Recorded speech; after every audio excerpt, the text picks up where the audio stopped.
દ્વિતીય સત્રાંત લેખિત મૂલ્યાંકન કસોટી 2024 ધોરણ 6 વિષય સામાજિક વિજ્ઞાન. આજે લેવાયેલ પેપરનું સંપૂર્ણ સોલ્યુશન જોઈશું. પ્રશ્ન 1. યોગ્ય વિકલ્પ પસંદ કરી ઉત્તર લખો. પહેલું, મહાવીર સ્વામીનો જન્મ ક્યાં થયો હતો? કુંડગ્રામ.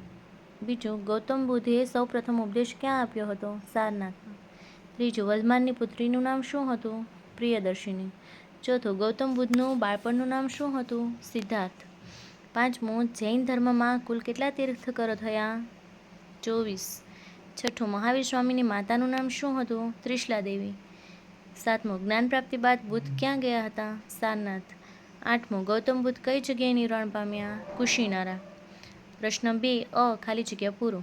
પહેલું, ચંદ્રગુપ્તની તમામ સિદ્ધિઓમાં તેમના ગુરુ ચાણક્યના માર્ગદર્શનને ઘણો મહત્વનો ભાગ ભજવ્યો હતો.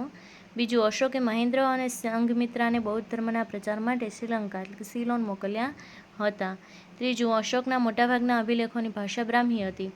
ચોથું, સમ્રાટ અશોકે શસ્ત્ર ત્યાગ કરી બૌદ્ધ ધર્મ અપનાવ્યો હતો.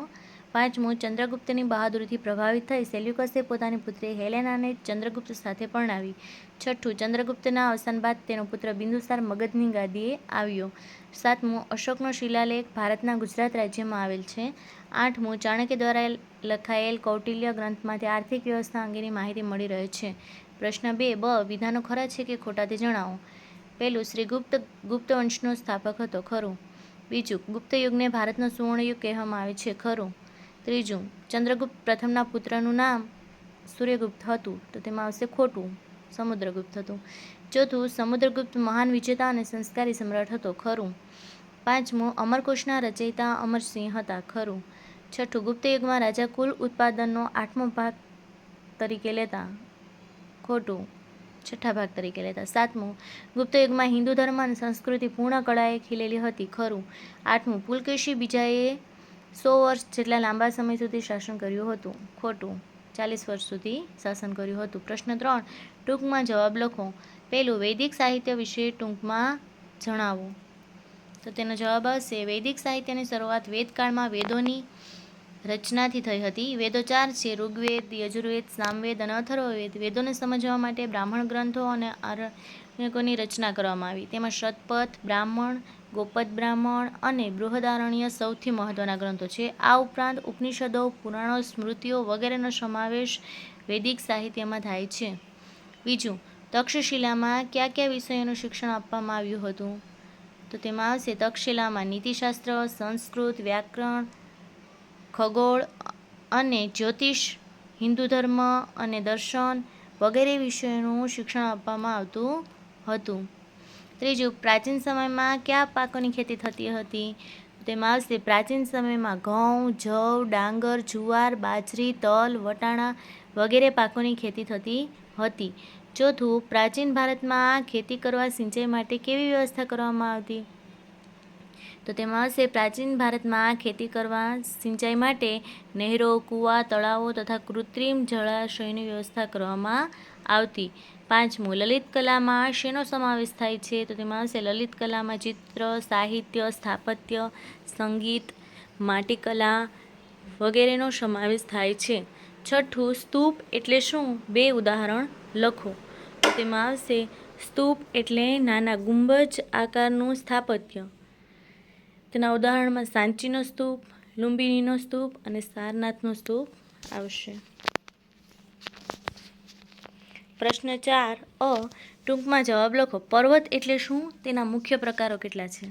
તેમાં આવશે પર્વત એટલે એવો ભૂમિભાગ કે જે સમુદ્રની સપાટીથી આશરે 900 મીટર કરતાં વધારે ઊંચાઈ ધરાવતો હોય, જેનું ભૂતલ મોટે ભાગે ઊંચા નીચા ઢોળાવવાળું હોય અને જેના મથાળાનો ભાગ સાંકડા શિખરો રૂપે ઊંચે ઉપસેલો હોય. નિર્માણ આધારે પર્વતોના મુખ્ય 4 પ્રકારો છે: ગેડ પર્વત, ખંડ પર્વત, જ્વાળામુખી પર્વત અને અવશિષ્ટ પર્વત. બીજું, મેદાનોનું મહત્વ લખો. તો અહીં ફળદ્રુપ મેદાનો માનવ વસવાટ માટે બધી રીતે અનુકૂળ હોય છે. તેથી ત્યાં ખેતી, વેપાર અને ઉદ્યોગ ધંધા જેવી આર્થિક પ્રવૃત્તિઓ ખૂબ વિકસે છે. સપાટ ભૂપૃષ્ઠને કારણે મેદાનોમાં સડક માર્ગો અને રેલ માર્ગોનો વિકાસ વધારે થયો છે. મેદાનમાં પ્રદેશોમાં ગીચ વસ્તી ધરાવતા મોટા શહેરો વિકસ્યા છે. ફળદ્રુપ જમીન મુખ્યત્વે ખેતીની પેદાશો માટે ખૂબ ઉપયોગી છે. કેટલીક ખેતપેદાશો ઉદ્યોગોને કાચો માલ પૂરો પાડે છે. ત્રીજું, ટાપુ એટલે શું? 2 ઉદાહરણ લખો. તો તેમાં આવશે, ચારે બાજુથી જળ વિસ્તારથી ઘેરાયેલ ભૂમિભાગને ટાપુ કહે છે.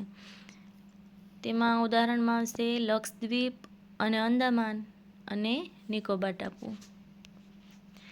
ચોથું, પર્વતોનું મહત્વ ટૂંકમાં સમજાવો. તો પર્વતોનું મહત્વ આ પ્રમાણે છે. દેશની સરહદ પર આવેલા ઊંચા પર્વતો કુદરતી દિવાલ બનીને સરહદની સુરક્ષા કરે છે.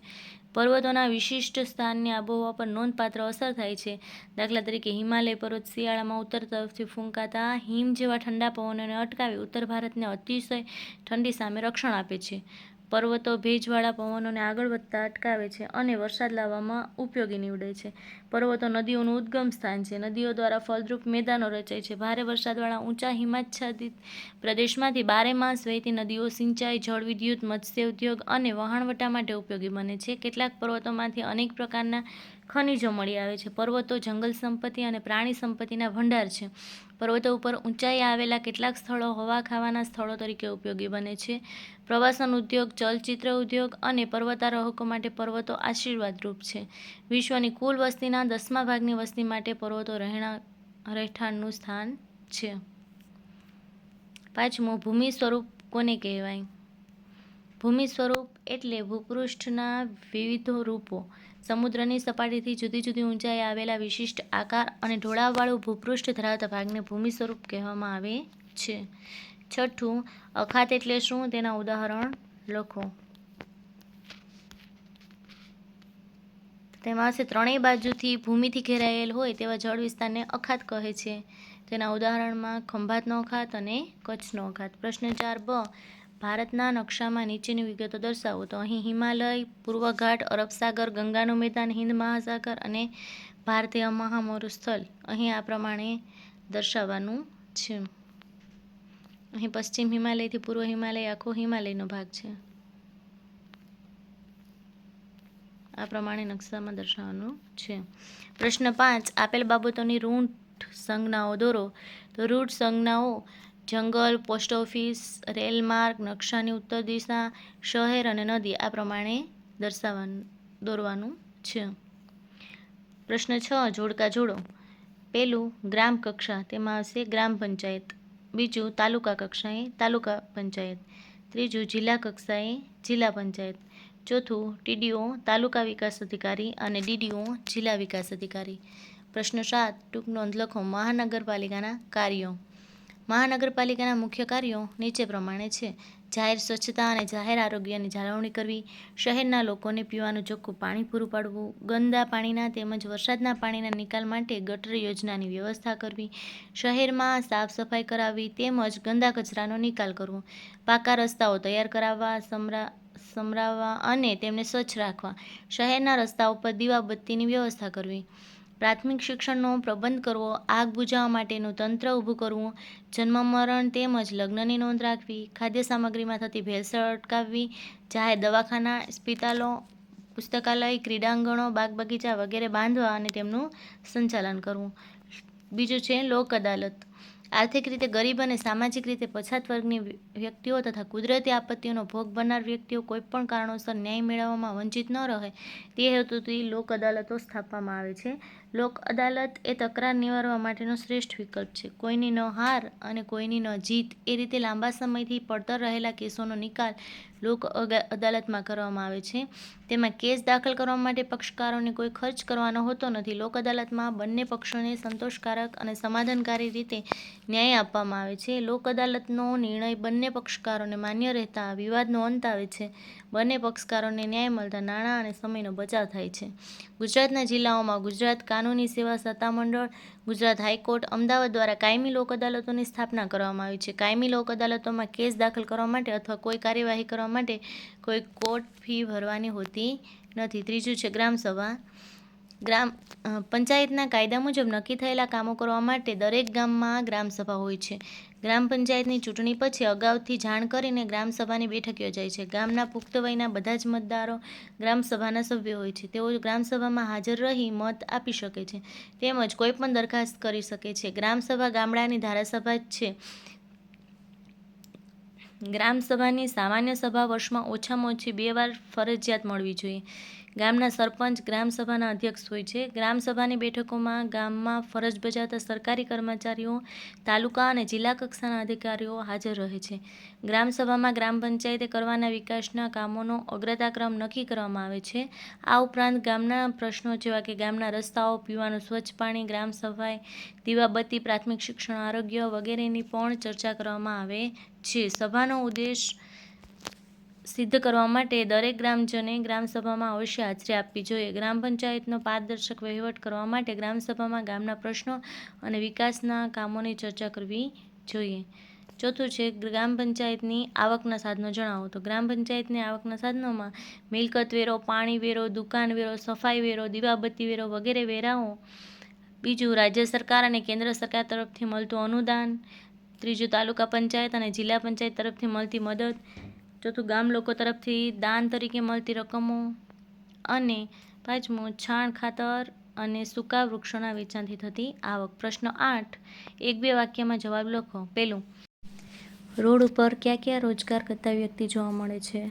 તેમાં શહેરમાં રોડ ઉપર લારી કે દુકાન પર શાકભાજી વેચનાર, સાયકલના પંક્ચર અને તેની મરમ્મત કરનાર, બૂટ પોલિશ કરનાર, સોડા શરબત વેચનાર, કરિયાણું વેચનાર, રમકડા વેચનાર, હેર કટિંગ કરનાર, ગાડીઓના કાચ સાફ કરનાર, સાયકલ પર સફાઈના સાધનો વેચનાર, પીવાનું પાણી વેચનાર વગેરે રોજગાર કરતી વ્યક્તિ જોવા મળે છે. બીજું, શહેરમાં કયા કયા પ્રકારના વ્યવસાય કરતા લોકો હોય છે? તેમાં શહેરમાં મોટી સંખ્યામાં લોકો રસ્તા પર કામ કરીને તેમજ ફેરિયાઓ તરીકે કામ કરીને જીવન નિર્વાહ કરે છે. શહેરના બજારમાં દુકાનોની અનેક લાઈનો હોય છે.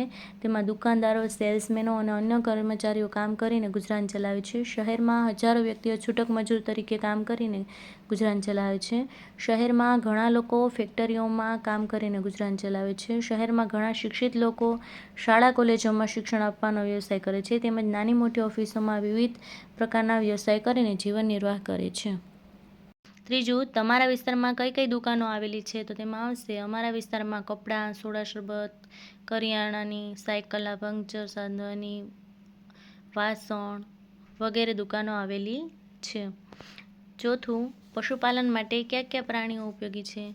તો તેમાં આવશે પશુપાલન માટે ગાય, ભેંસ જેવા દૂધાળા પશુઓ ઉપયોગી છે. પાંચમું, તમારા વિસ્તારમાં થતા ખેતીના પાકોના નામ લખો. તો અહીં અમારા વિસ્તારમાં જીરું, મગફળી, મગ, ઘઉં, બાજરી, મકાઈ, જુવાર વગેરે જેવા પાકો થાય છે. તમારા વિસ્તારમાં જે પાકો થતા હોય તે લખી શકાય. છઠ્ઠું, દરિયામાં શાને કારણે પ્રદૂષણ ફેલાય છે? તો તેમાં આવશે નજીકના શહેરોમાંથી જતા ગટરોના પાણી, ઉદ્યોગોના કેમિકલ દરિયાના પાણીમાં નિકાલ કરવામાં આવે છે તેના કારણે દરિયાનું પ્રદૂષણ થાય છે. આ ઉપરાંત જહાજોના ઓઇલ લીક થાય તેના કારણે પણ દરિયામાં પ્રદૂષણ ફેલાય છે.